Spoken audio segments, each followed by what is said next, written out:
আমার না শীতকাল একদমই ভালো লাগে না। মানে কেন জানি না আমার ভালো লাগে না ওই শীতকাল ব্যাপারটা, যে ঘর থেকে বেরোতে পারবো না, সবসময় ২-৩টে করে জামাকাপড় গায়ের মধ্যে জড়িয়ে বসে থাকতে হবে। গরমকালটা যতই বৃষ্টি গরম হোক, আমার কিন্তু গরমকালটা ভালো লাগে কিন্তু খুব। শীতকালে এই ব্যাপারটা আমার খুব ভালো লাগে, ওই দুপুর টাইমে রোদ্রে ছাদে বসে ভাত খেতে। তো আজকে সেরকমই মা আর আমি চলে এসেছি ছাদে ভাত খাবো বলে ভাত টাত নিয়ে, আর এখানে আমি স্যালাডটা করে নিচ্ছি।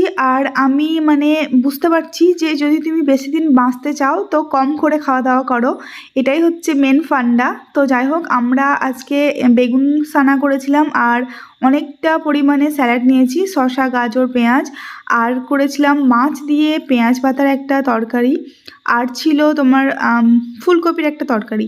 তো এই নিয়ে আমরা আজকে দুপুরে খাওয়া দাওয়াটা করলাম। আমি ভেবেছি এবার থেকে আমি মাছ মাংস ডিম কোনোটাই খাবো না, শুধুমাত্র শাকসবজি দিয়েই খাওয়ার চেষ্টা করব। আর এই যে দেখো, আজকে করেছে মা গোঁজা আর সঙ্গে খেজুর গুড়।